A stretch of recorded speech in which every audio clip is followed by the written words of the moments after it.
No programa anterior, tivemos a graça de compartilhar com todos uma preciosa instrução sobre as sementes, que nos aproximou do que elas representam espiritualmente, o que elas vivem ocultamente e todo o processo pelo qual elas passam até que o dom da vida seja gestado em seu interior.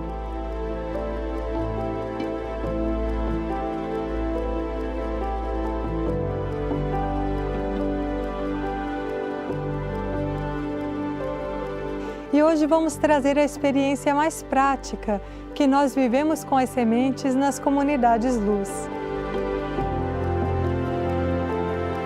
Através de uma entrevista com a Zara, que é residente das comunidades há mais de 20 anos e que ao longo desse tempo aprendeu sobre a misteriosa vida das sementes. Zara, conta um pouco pra gente como começou o trabalho dos plantios nas comunidades e qual o processo que foi vivido desde chegar numa terra sem plantios até começar um trabalho mais consciente com as sementes. Quando eu cheguei aqui, era o Frei Menor, que naquela época era o Dr. José Maria, ele que estava nos plantios e que foi passando todo aquele conhecimento que ele tinha para a gente. Então, começou a explicar da semente, do solo, das plantas companheiras, das plantas que a gente às vezes chama daninhas, mas às vezes ajudam. E nisso a gente foi acompanhando a evolução de todas as sementes que a gente ia recebendo.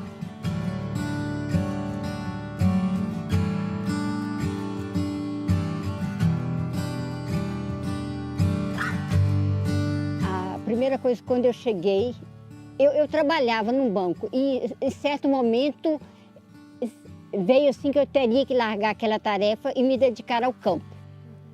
Então aí arrumei a terra e fui. Aí nesse período que eu estava no campo, eu fiquei sabendo do trabalho do trigueirinho. Então aí entrei em contato, fui nos mutirões e depois que eu me estabeleci lá no sítio, aí eu me optei assim de fazer um ritmo lá no sítio que eu estava e também fazer o outro ritmo que seria nessa comunidade do Trigueirinho, que era Figueira. Então, quando eu me optei para isso, eu me coloquei assim, vou ficar 3 meses lá e 3 meses no sítio que eu tinha adquirido. Aí fui fazer a primeira experiência de 3 meses lá. E eu ia com essa coisa de plantios, que era o que me movia, que eu queria viver, ter uma vida assim, independente, sustentável. Aí fui para passar 15 dias e dia 6 de junho, agora faz 30 anos que não voltei.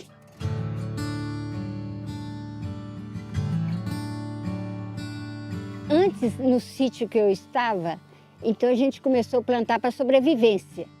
A gente plantou um pouco de café, milho e feijão, que era o que a gente mais plantava, porque tinha facilidade que a gente plantava feijão o ano inteiro. Eu lembro que a gente tinha pouco cano para fazer irrigação, então a gente irrigava noite inteira. Aí eu olhava, meia-noite levantava para mudar o cano, 2 horas mudava. Eu nem acreditava que eu tinha coragem de sair para o mato afora e desligar aqueles canos todos, mas eu ia porque eu sabia que o feijão precisava. Então, primeiro nós começamos a horta e o Frei queria aqueles canteiros muito bem feitos, que ele considerava, a gente nem podia pisar no canteiro, o canteiro era sagrado, né? Aí ele colocava tudo que a gente precisava colocar, a gente buscava assim, esterco nos vizinhos, começamos a fazer um trabalho grande com os vizinhos, aí perguntava das sementes, os vizinhos começaram a arrumar semente para nós também. Então eu lembro que a gente foi numa fazenda muito antiga, Sogenor, ele arrumou um milho que era um milho cunha, que a gente tem até hoje, que ele nos deu para plantar. E depois na hora do feijão, eu lembro que o feijão que nós conseguimos é o feijão rosinha, que era um feijão antigo ali da região, que também temos até hoje, que um dos feijões mais gostosos que a gente tem na mesa é o feijão rosinha.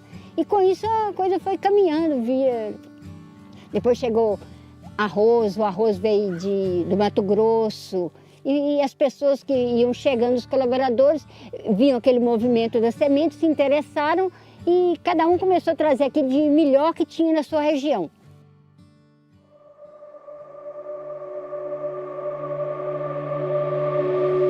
A gente sabe que a semente é uma coisa muito poderosa que está até além da nossa mente. é como se a semente pensasse. Ela vê o solo que ela está, se ela pode germinar ali ou não.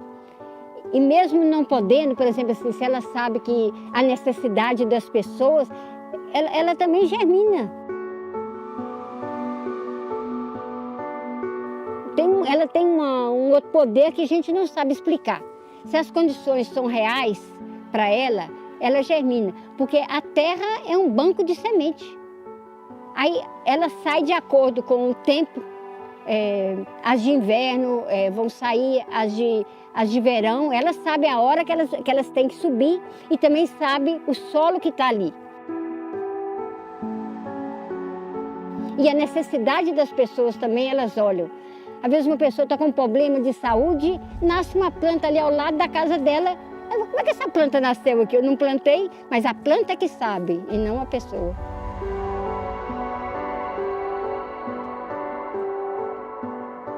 Então, o mais bonito dos plantios é a gente perceber a doação do reino vegetal, que é um reino que vive a vida inteira se doando.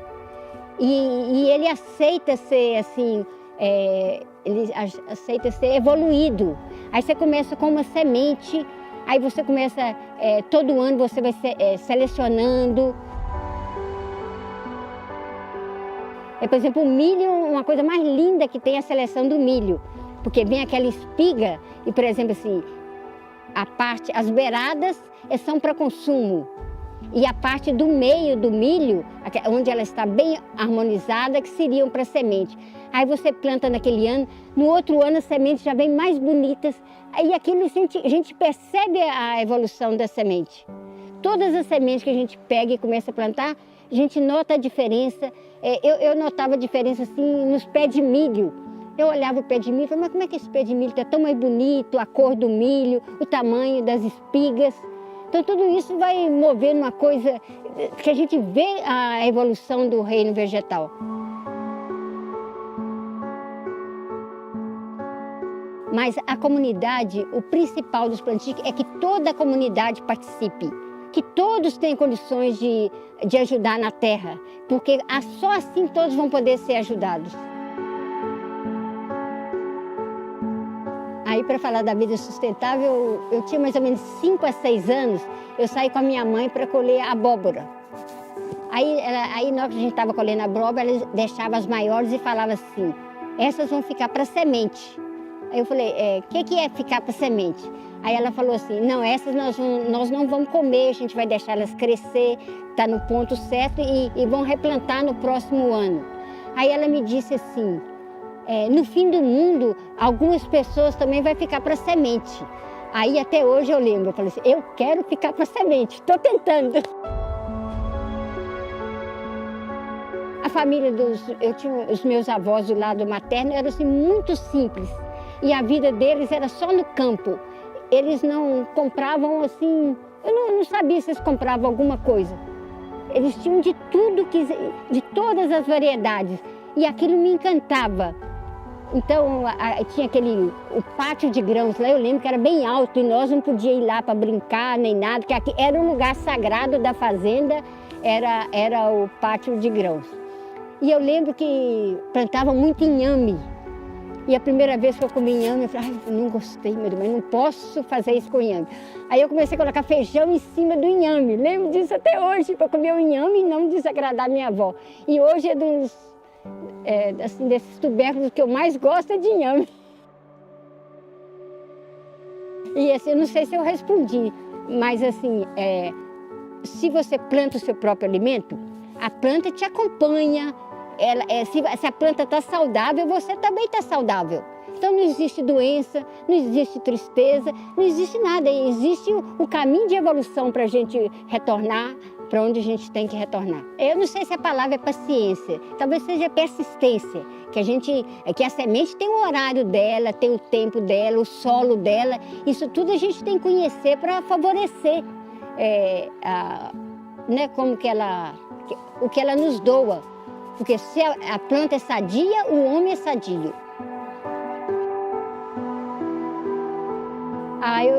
Eu pediria a todos que tenham uma terra, que volte para o campo. que é a coisa mais bonita que existe no planeta, esse reino vegetal se doando. E não é tanto para nos alimentar, porque se a gente precisasse de não sei de que, talvez viria. Mas é para nós estarmos junto com esse reino que é pura devoção, doação. É assim que nós vamos aprender aquilo que nós não aprendemos aqui na Terra ainda.